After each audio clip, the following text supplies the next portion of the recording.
Welcome to assignment. जैसा कि आप सब लोग जानते हो, आज हम बात करेंगे साइंस के बारे में, क्लास 10 साइंस के बारे में। तो शुरुआत करते हैं एक छोटी सी मोटिवेशनल लाइन के साथ। काम करो ऐसा, काम करो ऐसा कि एक पहचान बन जाए, काम करो ऐसा कि एक पहचान बन जाए। हर कदम ऐसा चलो, हर कदम ऐसा चलो कि एक निशान बन जाए, एक निशान बन जाए। यहाँ जिंदगी तो हर कोई काट लेता है, यहाँ जिंदगी तो हर कोई काट लेता है। जियो इस कदर के एक मिसाल बन जाए। चलते हैं दोस्तों, जो लोग हमारे चैनल पर न्यू है वो ऐसा मैथ को सब्सक्राइब कर दें, वीडियो को लाइक करें और ज्यादा से ज्यादा शेयर करें। तो आज हम पढ़ लेते क्लास 10 का अध्याय नंबर 9 के बारे में, जिसका नाम था प्रकाश का परावर्तन एवं अपवर्तन।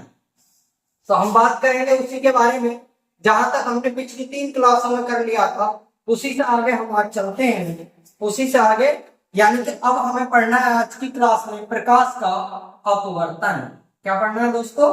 प्रकाश का अपवर्तन। ठीक है, चलते हैं, आज की बातों को शुरू करते हैं।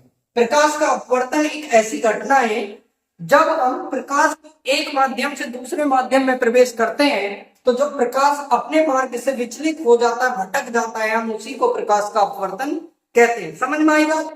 बोले जैसे कोई प्रकाश है वायु में, वायु या निर्वात में से वो जल में प्रवेश करता है। तुमने देखा होगा जल में भी दिखाई देती है कुछ वस्तुएं। तो जल में जैसे प्रवेश करता है तो वह अपने मार्ग से विचलित हो जाता है। तो यहां हम दो चीजों को पढ़ेंगे, सघन माध्यम को और विरल माध्यम को। जहां हमारे पास विरल माध्यम हम उसे कहते हैं जहां अणुओं की संख्या दूर दूर हो, जिसमें अणुओं की संख्या क्या हो, दूर दूर हो, उसको हम कहेंगे विरल माध्यम।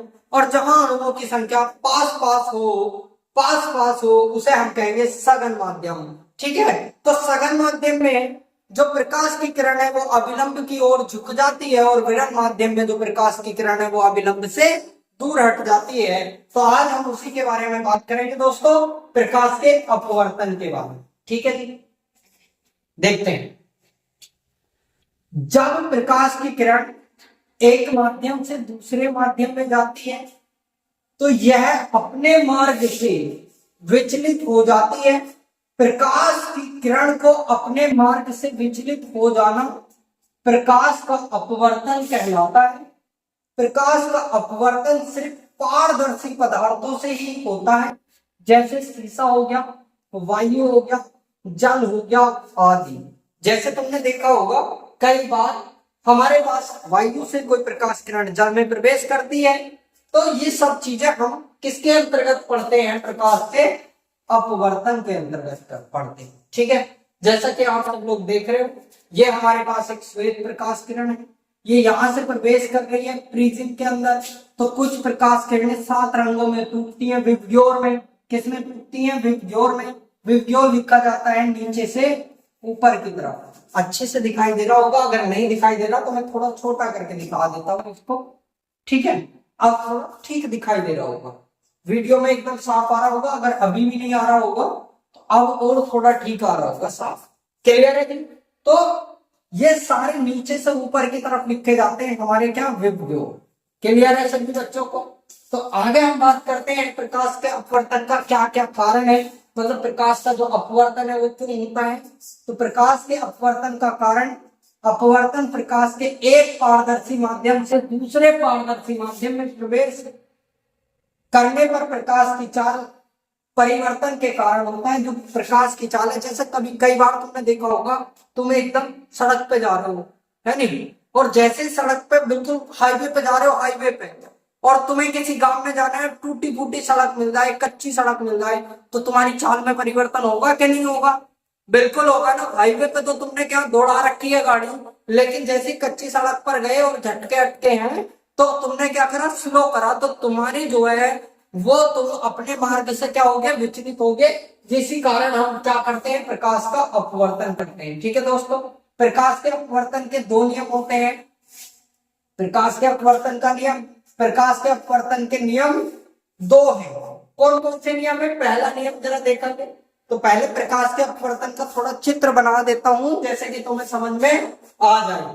तो नीचे बना देता हूं, उन्हीं से हम क्या करेंगे, सारे के सारे नियमों को समझेंगे। ये हमारे पास है और यहां मैं मानता हूं ये, ठीक है जी।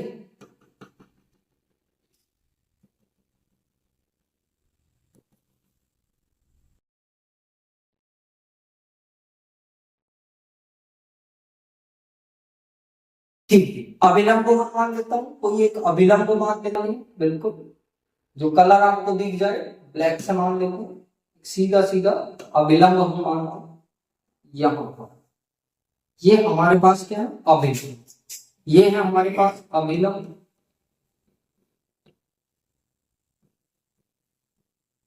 ठीक है जी, ये हमारे पास हो गया अभिलंब। क्लियर है? अब कोई प्रकाश किरण यहां से आएगी, प्रकाश किरण आ जाती है जी, ये हम बिल्कुल ले आते हैं प्रकाश किरण। ठीक, ये कोई प्रकाश किरण आई, ये लो जी यहां से आई। और जैसे ये प्रकाश किरण आई, ये हमारे पास वायु है, वायु माध्यम, ये क्या है हमारे पास, वायु, और ये हमारे पास है जल, क्या है, और वायु को हम बोलेंगे जल के सापेक्ष विरल माध्यम। क्या बोलेंगे मेरे भाई, विरल माध्यम। अब ये हमारे पास है जल, और जल वायु के सापेक्ष कैसा हो जाएगा, सघन माध्यम। ठीक है दोस्तों, जैसे ही मैं विरल और सघन माध्यम के बारे में बात करता हूं, तो जब कोई प्रकाश किरण विरल माध्यम से सघन माध्यम में प्रवेश करती है, तो मैंने अभी अभी जस्ट क्लास से शुरू में ही बताया था कि वह अभिलंब की ओर झुक जाती है, अपने मार्ग से विचलित होकर। भाई जाना तो उसको इस तरीके से चाहिए था, भाई जाना कैसे चाहिए था,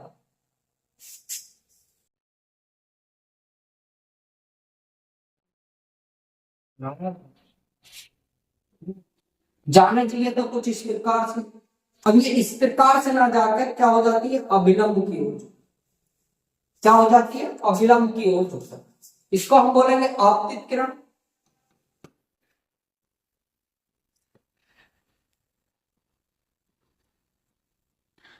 क्या बोलेंगे, आपतित किरण, और इसको हम बोलेंगे अपवर्तित किरण। अपवर्तित किरण का दोस्तों ध्यान रखना, 2 नंबर में छप जाते हैं ये दोनों के दोनों नियम। ठीक है, तो ये हमारे पास एंगल हो जाएगा आई, और ये वाला एंगल हो जाएगा आर। तो तुम्हें अच्छे से पता है, आपतन कोण हो गया, अपवर्तन कोण हो गया, आपतन कोण हो गया और अपवर्तन कोण हो गया। ठीक है, जरा इधर देखेंगे और सभी चीजों को हम समझेंगे। ये हमारे पास आपतन बिंदु हो गया, ये कौन सा बिंदु हो गया, आपतन बिंदु। तो पहले नियम को देखेंगे, बोले आपतित किरण, अपवर्तित किरण तथा आपतन बिंदु पर अभिलंब। भैया आपतन बिंदु पर जो अभिलंब है, तीनों एक ही तल में होते हैं। जैसा कि आपने परावर्तन के पहले नियम के बारे में बात करी थी, अब हम बात करेंगे दूसरे नियम। जब प्रकाश की किरण किन्हीं 2 माध्यमों में सीमा तल पर तिरछी आपतित होती है, तो वह आपतन कोण आई की जया तथा अपवर्तन कोण की जया का अनुपात एक नेतांक होता है। जैसे मैं अगर बात करता हूं, नेतांक बराबर क्या हो जाएगा, नेतांक बराबर, नोट कर लेना ये सूत्र, sine i upon sine r, sine i upon sine r. ठीक है जी, ये मोस्ट इंपोर्टेंट सूत्र है, बिल्कुल नोट कर लेना, एग्जाम में 1 नंबर विकल्प में पूछ लिया जाता है। ये प्रकाश के अपवर्तन के दोनों नियम हमने पढ़े। आगे हम बात करेंगे, जैसे सेल का अपवर्तन का नियम होता है, स्नेल वाला जो होता है, स्नेल का जो नियम होता है, इसी को जो दूसरा नियम है ये हमने पढ़ा है, इसी को हम क्या नाम देंगे, स्नेल का अपवर्तन का सेकंड नियम बोलेंगे। क्या बोलेंगे, स्नेल का अपवर्तन का सेकंड नियम बोलेंगे। क्या बोलेंगे जी, सेकंड नियम बोलेंगे। बताओ किसी को कोई दिक्कत हो तो, परेशानी हो तो। देखो, जब प्रकाश किरण की किन्हीं 2 माध्यमों में सीमा तल की तिरछी आपतित होती है, तो आपतन कोण की जया आई की जया तथा अपवर्तन कोण की जया का अनुपात एक नेतांक होता है। इस नियम को स्नेल का अपवर्तन नियम भी कहते हैं। जो हमने सेम डेफिनेशन ऊपर करी है ये वाली, भाई देखो दूसरी वाली जो सेम डेफिनेशन ये वाली है, ये हमने पढ़ी है, सेम डेफिनेशन यहाँ पर है। लेकिन इस सेकंड नियम को स्नेल का नियम भी बोलते हैं, और जब स्नेल का नियम पूछा जाता है तो हमें यह सूत्र लिखना जरूरी होता है। नेतांक, अच्छा कई बार तुमने किताबों में देखा होगा सीधा सीधा ऐसे लिखा हुआ भी आता है। कैसे लिखा हुआ आता है? बोले sine i upon sine r बराबर नेता। तो दोस्तों घबराना नहीं है, बात वही है, सेम टू सेम। भाई हमने नेतांक को इधर लिख दिया है, नेतांक बराबर sine i upon sine r, और यहाँ sine i upon sine r बराबर नेतांक लिखा गया, बस बराबर का हेर फेर हुआ है। ठीक है, अब हम बात करेंगे किसके बारे में? अपवर्तन के समय प्रकाश का मार्ग, मतलब अपवर्तन के समय जो प्रकाश का मार्ग होता है वो किस किस तरीके से विचलित होता है। जब प्रकाश की किरण एक माध्यम जो विरल है से दूसरे माध्यम यानी कि जो सघन है में जाती है तो अभिलंब की ओर मुड़ जाती है। ये बात मैं ऑलरेडी पहले भी बता चुका हूं अपवर्तन के दोनों नियम में।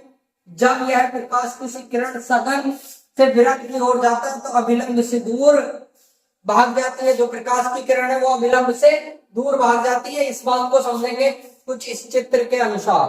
चित्र दिखाई दे रहा है बच्चों पीछे वीडियो में, जरा देखें चित्र दिखाई दे रहा है कैमरे में? अच्छा साफ, कोई दिक्कत तो नहीं है चित्र में? ठीक, सही दिखाई देना चाहिए। देखो भैया ये प्रकाश की किरण है, क्या है ये वाली जो आ रही है सीधी सीधी, ये क्या है? प्रकाश की किरण। अब ये वाला जो है ये अभिलंब है, क्या है? अब प्रकाश की किरण और अभिलंब के बीच जो एंगल बनेगा वो आई बनेगा। क्या बनेगा? आई बनेगा। अब ये प्रकाश की किरण जानी तो कुछ इस प्रकार चाहिए थी, जानी तो कुछ इस प्रकार चाहिए थी, लेकिन ये इस प्रकार न जाकर अभिलंब की ओर झुक जाती है। क्यों झुक जाएगी मेरे भाई? क्योंकि ये सघन माध्यम है, ये विरल माध्यम है, क्योंकि ये वायु है और ये कांच है, और वायु के सापेक्ष कांच एक सघन माध्यम होता है और कांच के सापेक्ष वायु एक विरल माध्यम होती है। जब कोई प्रकाश किरण सघन माध्यम से विरल माध्यम में आती है या विरल माध्यम से सघन माध्यम में आती है तो विरल से सघन में आने पर अभिलंब की ओर झुक जाती है, और सघन से विरल जाने पर वो कहाँ पहुंच जाती है जी? वो अभिलंब से दूर चली जाती है। अब ये जो जैसी प्रकाश किरण आई कुछ आनी तो इस प्रकार से चाहिए थी, लेकिन अभिलंब से क्या हो गई? दूर हट गई। अब ये जो दोनों प्रकाश किरण है, जो प्रारंभिक प्रकाश किरण है और जो निर्गत प्रकाश किरण है, ये एक दूसरे के क्या हो जाती है? समांतर हो जाती है। ये सारा का सारा नियम है हमारे पास प्रकाश के अपवर्तन से रिलेटेड। सघन माध्यम को मैंने अच्छे से तुम्हें बताया था, यानी कि जो हमारे पास अणु होते हैं जो पास पास होते हैं उनको हम क्या कहते हैं? सघन बोलते हैं, और जो अणु हमारे दूर दूर होते हैं उनको हम क्या बोलते हैं जी? विरल बोलते हैं। क्लियर है? तो यहाँ एक हेडिंग और आ गई है सघन माध्यम। वह माध्यम जिसका अपवर्तन अधिक होता है वह सघन माध्यम कहलाता है। इस माध्यम के कण अधिक घने होते हैं। मैंने क्या कहा था? बोले कण जो होते हैं वो पास पास होते हैं, और विरल माध्यम में क्या होते हैं? कण दूर दूर होते हैं।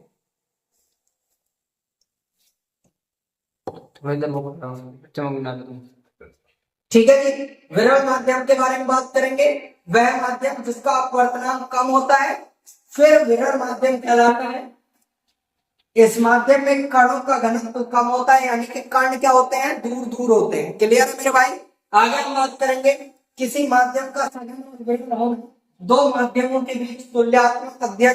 कई बार तुम ऐसा नहीं बोल सकते हो बोले वायु सघन है या विरल है। नहीं मेरे भाई, जब तक वायु का किसी के साथ तुल्यात्मक संबंध नहीं होगा, जब तक उसकी कोई कल्पना किसी दूसरे के साथ कंपैरिजन नहीं होगा, तब तक हम उसे सघन या विरल नहीं बता सकते। मुझे एक बात बताओ, जल सघन है या विरल है?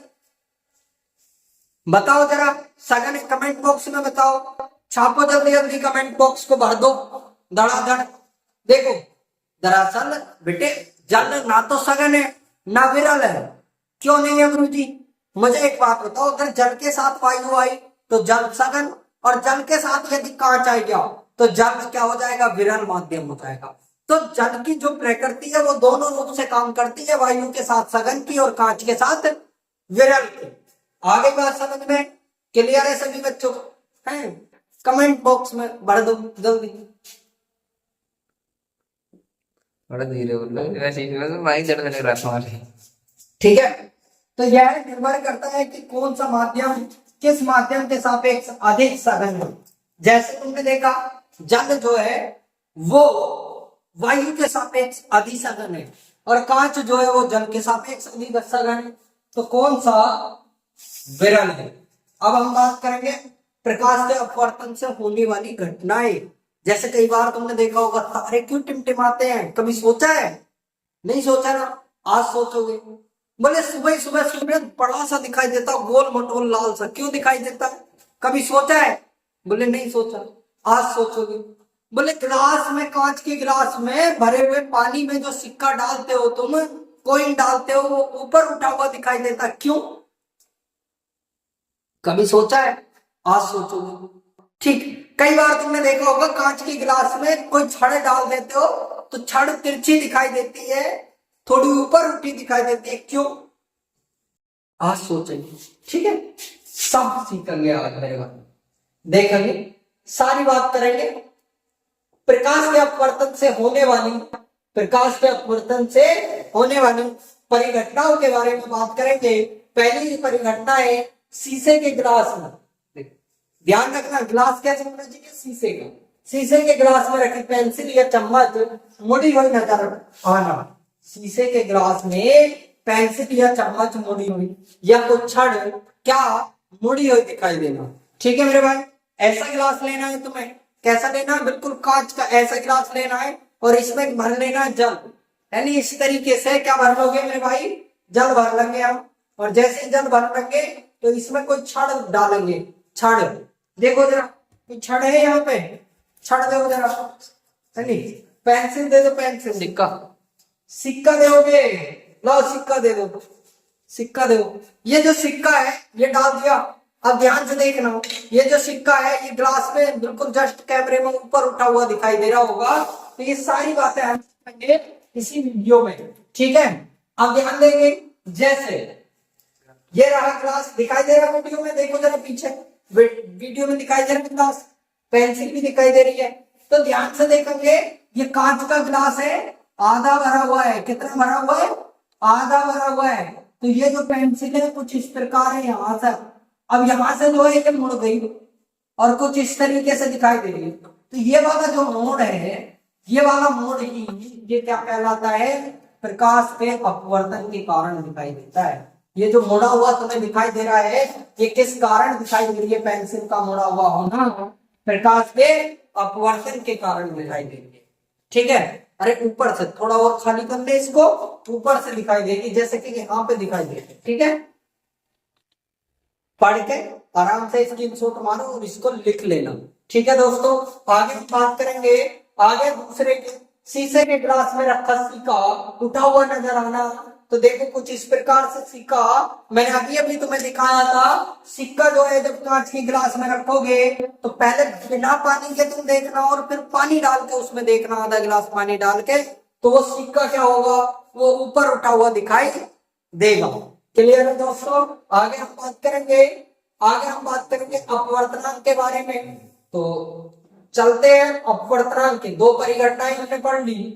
ठीक है, तो अपवर्तनांक हम पढ़ते हैं कि अपवर्तनांक होता क्या है। दरअसल जब से पढ़ क्या रहे हैं दोस्तों?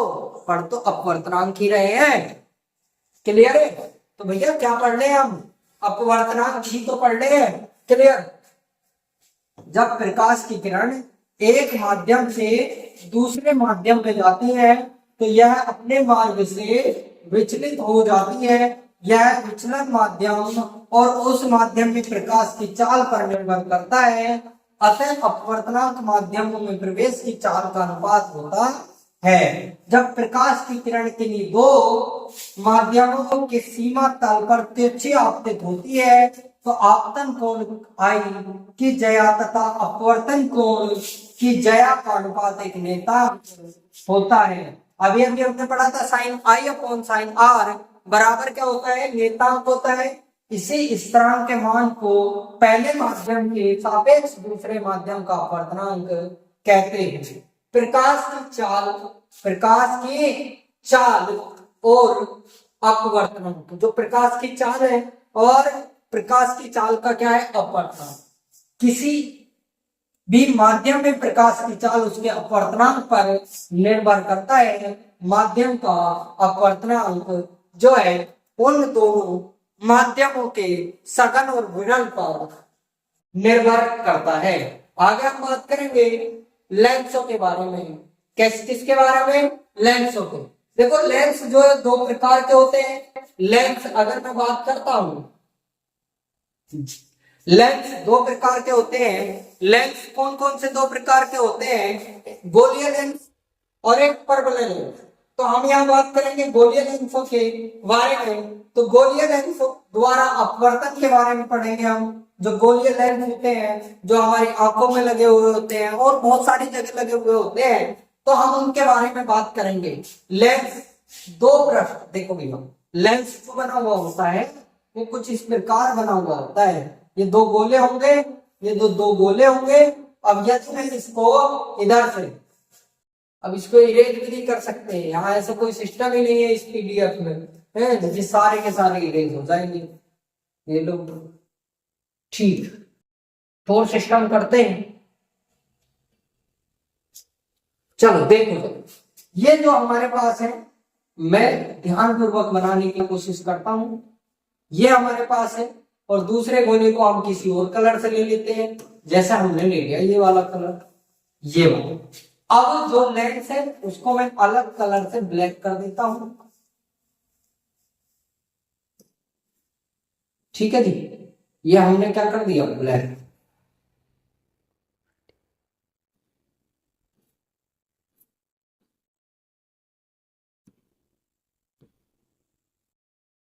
छोटा करके बनाते हैं और इसको समझाते हैं।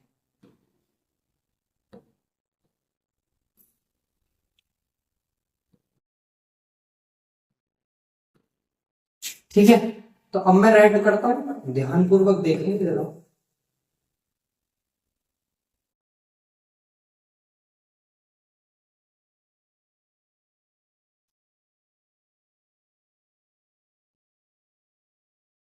तो ये जो बीच बीच वाला हिस्सा है जो आपको दिख रहा दोनों गोलों के बीच, तो यही लेंस कहलाता है। कौन सा लेंस कहलाता है, उत्तल लेंस कहलाता है। तो दरअसल अवतल कैसे बनता है, तो ध्यान देंगे, अवतल को मैं इधर बना देता हूं। जैसे ये एक गोला है और ये एक गोला है, अगर इनको आपस में कुछ इस तरीके से जोड़ दिया जाए तो ये जो बीच बीच वाला भाग है, ये जो बीच बीच वाला भाग है, यह हमारे पास क्या कहलाएगा, यह हमारे पास कहलाएगा अवतल। क्या कहलाएगा, सॉरी अवतल लेंस। दर्पण का नाम ये अलग है, क्या कहलाएगा मेरे भाई, ये अवतल लेंस कहलाएगा। ठीक दोस्तों, ये आपको दिखाई दे रहा होगा, जो रेड रेड वाला भाग हो गया, ये हमारे पास क्या कहलाएगा, अवतल लेंस कहलाएगा। क्लियर, क्लियर है जी।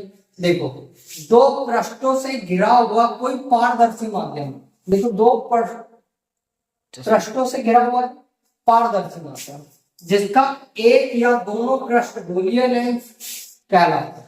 भाई यदि तो एक या दो पृष्ठ हो तो वो सारे के सारे क्या कहलाएंगे, गोलीय लेंस कहलाएंगे। हम बात करेंगे उत्तल लेंस के बारे में। वह लेंस जिसके दोनों बाहरी गोलीय पृष्ठों का उभरा हुआ बाहर की ओर होता है उत्तल लेंस कहलाता है, या उत्तल लेंस उसको कहते हैं। इस लेंस को अभिसारी लेंस भी कहते हैं। ध्यान रखना, कई बार पूछा गया है बोर्ड एग्जाम में, बार बार पूछा जाता है कि हमारी जो आंख के अंदर उपस्थित लेंस है तो वो अभिसारी लेंस होता है।